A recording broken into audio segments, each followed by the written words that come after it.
Hi hello friends, ಎಲ್ಲರೂ ಹೇಗಿದ್ದೀರಾ? ಎಲ್ಲರೂ ಚೆನ್ನಾಗಿದ್ದೀರಾ ಅಂತ ಭಾವಿಸ್ತಾ ಬನ್ನಿ ಇವತ್ತಿನ ವ್ಲಾಗ್ ಸ್ಟಾರ್ಟ್ ಮಾಡೋಣ. ಇವತ್ತು ಬೆಳಗ್ಗೆ 6:30 ಸುಮಾರು ಟೈಮು. ಇವಾಗ ಅಕ್ಕಿ ತೊಳಿತಾ ಇದ್ದೀನಿ ನಾನು ಟಿಫನ್ ಮಾಡೋದಕ್ಕಂತ. ಏನು ಸಿಂಪಲ್ಲಾಗಿ ಪುಳಿಯೋಗರೆ ಮಾಡೋಣ ಅಂತ ಏನು ಪ್ಲ್ಯಾನ್ ಮಾಡಿರಲಿಲ್ಲ ಟಿಫನ್ ಮಾಡೋದಕ್ಕೆ. ಅದಕ್ಕೋಸ್ಕರ ಪುಳಿಯೋಗರೆ ಎಲ್ಲರಿಗೂ ಗೊತ್ತು, ಆದರೆ ನಾನು ನನ್ನ ಸ್ಟೈಲಲ್ಲಿ ಹೆಂಗೆ ಮಾಡ್ತೀನಿ ಅಂತ ನಿಮ್ಮ ಜೊತೆಲಿ ಶೇರ್ ಮಾಡ್ತಾಯಿದ್ದೀನಿ. ಅಕ್ಕಿ ತೊಳೆದು ನಾನು ಮುದ್ದೆ ಪಾತ್ರೆಗೆ ಹಾಕ್ಕೊತೀನಿ, ಯಾಕಂದರೆ ನಮ್ಮನೇಲಿ ಹಸುಗಳಿದ್ದಾವಲ್ಲ, ಅದಕ್ಕೋಸ್ಕರ ವೇಸ್ಟ್ ಮಾಡೋದಿಲ್ಲ. ಹಸುಗಳು ಕುಡಿತವೆ.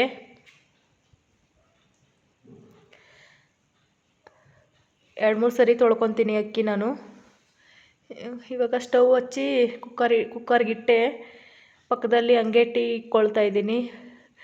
ಬೆಳಗ್ಗೆ ಹೊತ್ತು ಒಂದೊಂದು ಸರಿ ಟೀ ಕುಡಿಯೋಕ್ಕೆ ಟೈಮ್ ಸಿಗಲ್ಲ.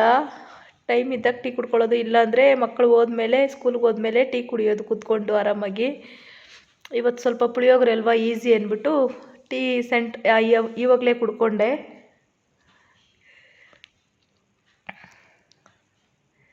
ಇದು ಮನೆ ಹಾಲು. ನನಗೆ ಮನೆ ಹಾಲಲ್ಲಿ ಸ್ವಲ್ಪ ಹಾಲು ಜಾಸ್ತಿ ಗಟ್ಟಿ ಇರುತ್ತಲ್ವ, ನಾನು ಹಾಲು ಸ್ವಲ್ಪ ಅದಕ್ಕೆ ಸಮನಾಗಿ ನೀರು ಕೂಡ ಹಾಕ್ಕೊತೀನಿ ಟೀಗೆ. ಪಾಕೆಟ್ ಹಾಲು ಅಂದರೆ ಅಷ್ಟೊಂದು ನೀರು ಅವಶ್ಯಕತೆ ಇರೋದಿಲ್ಲ.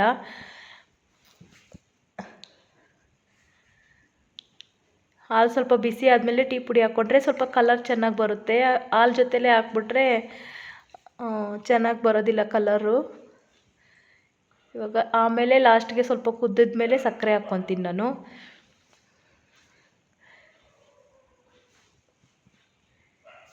ಇವಾಗ ರಾತ್ರಿ ಪಾತ್ರೆ ತೊಳೆದಿದ್ದಿತ್ತು ಜೋಡಿಸ್ಕೊತಾ ಇದ್ದೀನಿ.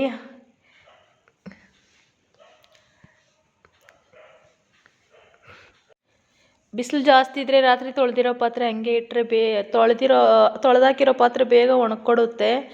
ಆದರೆ ಇವಾಗ ಕ್ಲೈಮೇಟ್ ಸ್ವಲ್ಪ ಮಳೆ ಬೀಳೋ ಥರ ಇದೆ ಅಲ್ವಾ, ಅದಕ್ಕೆ ಪಾತ್ರೆ ಬೇಗ ಒಣಗಲ್ಲ. ಅದಕ್ಕೆ ಬಟ್ಟೆಯಲ್ಲಿ ಒರೆಸ್ಬಿಟ್ಟು ಇಡ್ತಾ ಇದ್ದೀನಿ ನಾನು. ಯಾವಾಗೂ ಅಷ್ಟೇ ಒದ್ದೆ ಪಾತ್ರೆ ಯಾವಾಗೂ ಇಡೋದಿಲ್ಲ ಕಬೋರ್ಡಲ್ಲಿ. ಕಬೋರ್ಡೆಲ್ಲ ಹಾಳಾಗುತ್ತೆ ಮತ್ತು ಜಿರಳೆ ಬೇಗ ಬೀಳುತ್ತೆ ತ್ಯಾವ ಇದ್ದರೆ. ಅದಕ್ಕೋಸ್ಕರ ಬಟ್ಟೆಯಲ್ಲಿ ಒರೆಸಿನೇ ಪಾತ್ರೆ ಜೋಡಿಸೋದು.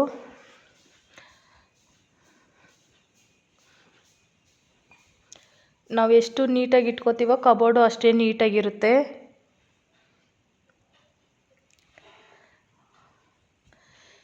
ಇವಾಗ ಟೀ ಆಯಿತು.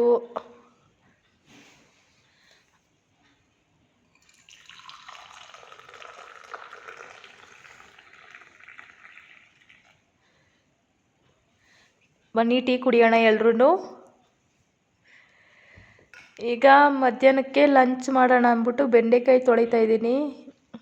ತೊಳೆದಿಟ್ರೆ ಬೇಗ ಡ್ರೈ ಆಗುತ್ತಲ್ವ, ಅದಕ್ಕೆ ಬಟ್ಟೆಲಿ ಒರೆಸೋಷ್ಟಿರಲ್ಲ. ಬೆಂಡೆಕಾಯಿ ತೊಳೆದಿರ ಮಾಡಬೇಡಿ, ತುಂಬಾ ಗಲೀಜಿರುತ್ತೆ ಬೆಂಡೆಕಾಯಿ ಮೇಲೆ. ಒಬ್ಬೊಬ್ಬರು ಬರೀ ಹಂಗೆ ಕಟ್ ಮಾಡಿಬಿಡ್ತಾರೆ. ಬೆಂಡೆಕಾಯಿ ಹೆಂಗೆ ತೊಳೆಯೋದು, ಲೋಳೆ ಬರುತ್ತೆ ಅಂದ್ಬಿಟ್ಟು. ನೋಡಿ ಇಲ್ಲಿ ತೋರಿಸ್ತಾ ಇದ್ದೀನಿ ಎಷ್ಟು ಕೊಳೆ ಇದೆ ಅಂತ.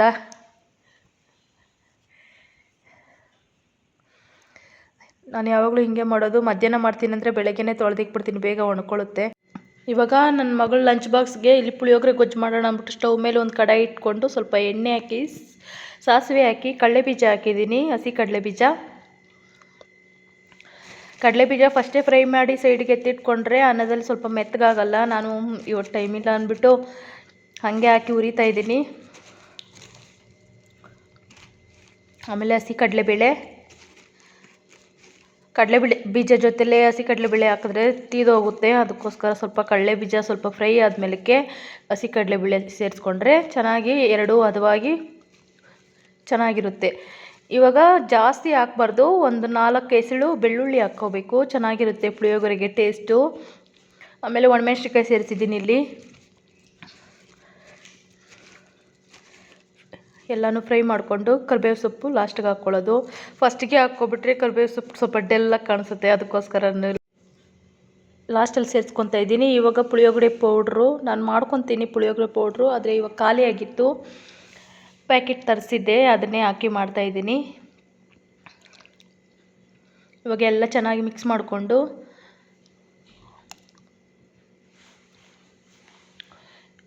ಹುಣಸೆಹಣ್ಣು ಸ್ವಲ್ಪ ಕಿವುಚಿಟ್ಕೊಂಡಿದ್ದೆ, ಅದರ ರಸ ಎಲ್ಲ pippe ಎಲ್ಲ ತೆಗೆದುಬಿಟ್ಟು ಆಚೆ ಹಾಕಿ ಇವಾಗ ರಸ ಮಾತ್ರ ಹಾಕ್ಕೊತಾ ಇದ್ದೀನಿ. ನೋಡಿಕೊಂಡು ಎಷ್ಟು ಬೇಕೋ ಹುಳಿ ಅಷ್ಟು ಹುಣಸೆಹಣ್ಣು ತೊಗೋಬೇಕು. ಹುಣಸೆಹಣ್ಣು ಜಾಸ್ತಿ ಹಾಕಿದ್ರೆ ಕೆಲವ್ರಿಗೆ ಇಷ್ಟ ಆಗುತ್ತೆ, ಕೆಲವ್ರಿಗೆ ಇಷ್ಟ ಆಗಲ್ಲ. ನನಗೆ ಸೇಮ್, ನನ್ನ ಮಕ್ಕಳಿಗೆ ಹುಳಿ ಜಾಸ್ತಿ ಇದ್ದರೆ ತಿಂತಾರೆ, ನನಗೆ ಹುಳಿ ಕಮ್ಮಿ ಇರಬೇಕು ಪುಳಿಯೋಗರೆದಲ್ಲಿ. ಇವಾಗ ಗೊಜ್ಜಿಗಾಗೋಷ್ಟು ಸ್ವಲ್ಪ ಉಪ್ಪು ಹಾಕ್ಕೊಂಡು ಆಫ್ ಮಾಡ್ಕೊಂಡಿದ್ದೀನಿ ಸ್ಟವ್ವು. ಅನ್ನ ಕಲಿಸ್ಕೊತಾ ಇದ್ದೀನಿ ನಾನಿಲ್ಲಿ, ಎಷ್ಟು ಬೇಕೋ ಅಷ್ಟು ಗೊಜ್ಜಿಗಾಗೋಷ್ಟು ಮಾತ್ರ. ಆಯಿತು, ಪುಳಿಯೋಗರೆ ರೆಡಿ ಆಯಿತು ನೋಡಿ. ಇಲ್ಲಿ ಪ್ಯಾಕ್ ಮಾಡಿದ್ದೀನಿ ಲಂಚ್ ಬಾಕ್ಸು. ನೆಕ್ಸ್ಟ್ ಕಂಟಿನ್ಯೂ ಮಾಡೋಕ್ಕಾಗಿಲ್ಲ, ಮಧ್ಯಾಹ್ನ ಬೆಂಡೆಕಾಯಿ ಗೊಜ್ಜು ಮಾಡೋಣ ಅಂದ್ಬಿಟ್ಟು ಕಿಚನ್ಗೆ ಬಂದಿದ್ದೀನಿ. ಇವಾಗ ಕಡಾಯಿಗೆ ಎಣ್ಣೆ ಹಾಕಿ ಬಿಸಿ ಆದಮೇಲೆ ಬೆಂಡೆಕಾಯಿ ಹಾಕ್ಕೊಂಡಿದ್ದೀನಿ ಹುರಿಯೋಕ್ಕಂತ.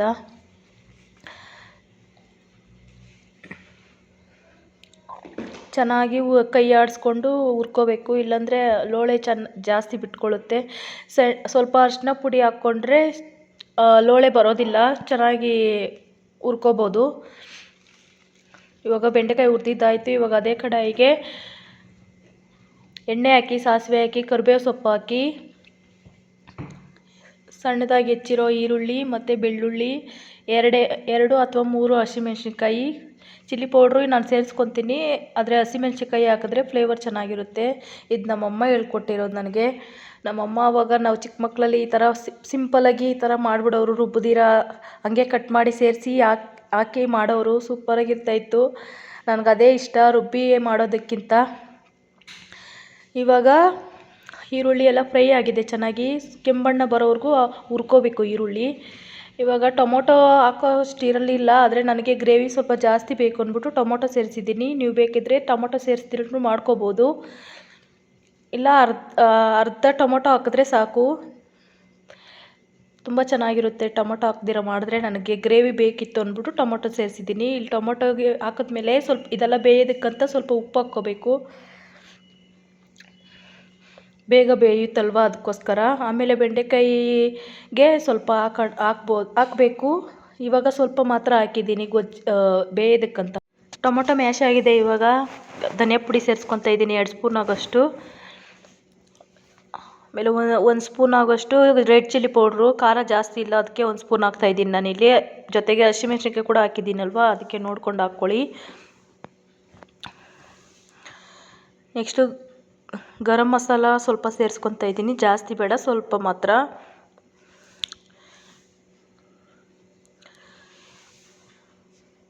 ಚೆನ್ನಾಗಿ ಕಲಿಸ್ಕೊಂಡು ಇವಾಗ ಅರಿಶಿನ ಪುಡಿ ಸ್ವಲ್ಪ ಸೇರಿಸ್ಕೊತಾ ಇದ್ದೀನಿ. ಚಕ್ಕೆ ಲವಂಗ ಸ್ವಲ್ಪ ತರಿಯಾಗಿ ಕುಟ್ಕೋಬೇಕು, ಅದೇ ಟೇಸ್ಟ್ ಕೊಡೋದು ಬೆಂಡೆಕಾಯಿ ಗೊಜ್ಜಿಗೆ. ಇವಾಗ ಚೆನ್ನಾಗಿ ಎಲ್ಲ ಮಿಕ್ಸ್ ಮಾಡಿಕೊಂಡು ಗೊಜ್ಜು ಥರ ಆಗಬೇಕು ಅದು, ಅಲ್ಲಿವರೆಗೂ ಮಿಕ್ಸ್ ಮಾಡ್ಕೋಬೇಕು. ಅದಾದಮೇಲೆ ಸ್ವಲ್ಪ ನೀರು ಹಾಕಿ, ಇದಾದಮೇಲೆ ನಮಗೆ ಎಷ್ಟಕ್ಕೆ ಗೊಜ್ಜು ಬೇಕೋ ಅಷ್ಟಕ್ಕೆ ನೀರು ಹಾಕ್ಕೋಬೇಕು. ಮತ್ತು ತಿರ್ಗಾ ಹಾಕೋಕ್ಕಾಗಲ್ಲ ನೀರು, ಎಲ್ಲ ಇವಾಗೆ ಹಾಕ್ಕೋಬೇಕು. ಇದು ಕುದ್ದಿದ ಮೇಲೆ ಹುರಿದಿರೋ ಬೆಂಡೆಕಾಯಿ ಹಾಕ್ಕೋತಾ ಇದ್ದೀನಿ ಇಲ್ಲಿ.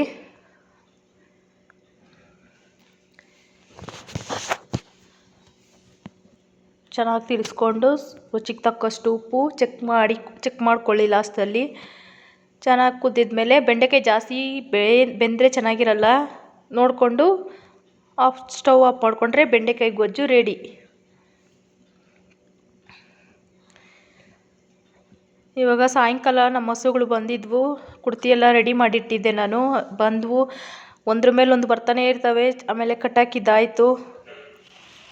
ಇಲ್ಲಿ ಲೈಟಾಗಿ ಮಳೆ ಬೀಳ್ತಾ ಇದೆ ನೋಡಿ, ಎಷ್ಟು ಚೆನ್ನಾಗಿ ಕಾಣಿಸ್ತಾ ಇದೆ ಗ್ರೀನರಿಯಾಗಿ. ನಮ್ಮ ಮನೆ ಪಕ್ಕದಲ್ಲಿ ಇದು. ನಮ್ಮ ಮನೆ ಹತ್ರ ಗಿಡಗಳೆಲ್ಲ ಇಲ್ಲ, ಬರೀ ಪಾಟಲ್ಲಿ ಇಟ್ಟಿದ್ದೀವಿ ಅಷ್ಟೇನೆ. ಇದು ನಮ್ಮ ಮನೆ ಪಕ್ಕದಲ್ಲಿ ಬಾಳೆ ಗಿಡಗಳಿದ್ವು, ಎಷ್ಟು ಸಖತ್ತಾಗಿ ಕಾಣಿಸ್ತೈತೆ. ಅದ್ರದ್ದು ಒಂದು ವ್ಯೂ ನಿಮಗೆ ತೋರಿಸೋಣ ಅಂದ್ಬಿಟ್ಟು ವಿಡಿಯೋ ಮಾಡಿಕೊಂಡೆ.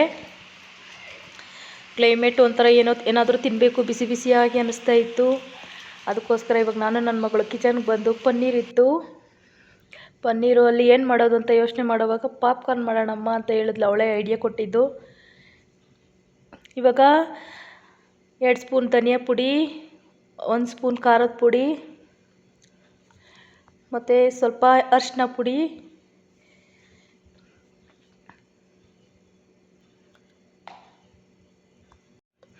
ಅದಕ್ಕೆ ರುಚಿಗಾಗೋಷ್ಟು ಸ್ವಲ್ಪ ಉಪ್ಪು, ನೆಕ್ಸ್ಟು ನಿಂಬೆಹಣ್ಣು ಜ್ಯೂಸು, ಇವೆಲ್ಲವನ್ನು ಹಾಕ್ಕೊಂಡು ಚೆನ್ನಾಗಿ ಮಿಕ್ಸ್ ಮಾಡ್ಕೋಬೇಕು.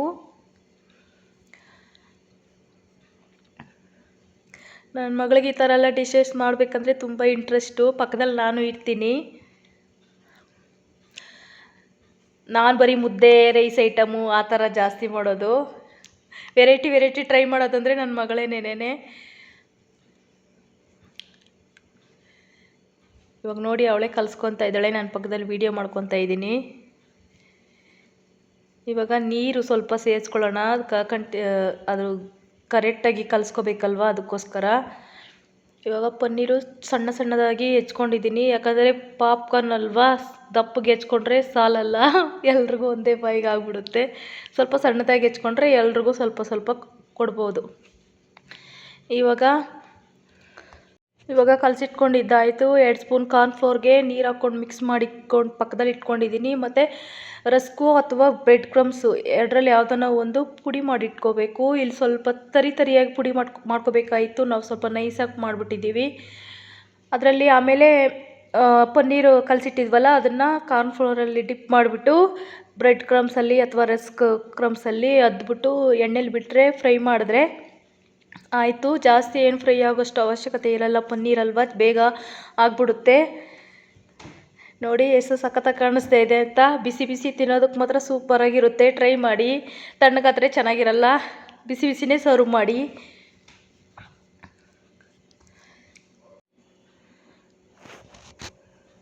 ಈ ವಿಡಿಯೋ ನಿಮಗೇನಾದರೂ ಇಷ್ಟ ಆಗಿದರೆ ಪ್ಲೀಸ್ ಒಂದು ಲೈಕ್ ಮಾಡಿ, ಕಮೆಂಟ್ ಮಾಡಿ, ಫ್ರೆಂಡ್ಸ್ ಆ್ಯಂಡ್ ಫ್ಯಾಮಿಲಿಗೆ ಶೇರ್ ಮಾಡಿ, ಸಬ್ಸ್ಕ್ರೈಬ್ ಮಾಡ್ಕೊಳ್ಳಿ ನಮ್ಮ ಚಾನಲ್ಗೆ. ಇನ್ನೂ ಹೊಸ ವೀಡಿಯೋಸ್ ನಿಮ್ಮ ಮುಂದೆ ಬರ್ತಾ ಇರುತ್ತೆ. ಸಿಗ್ತೀನಿ ನೆಕ್ಸ್ಟ್ ವ್ಲಾಗಲ್ಲಿ. Thanks for watching.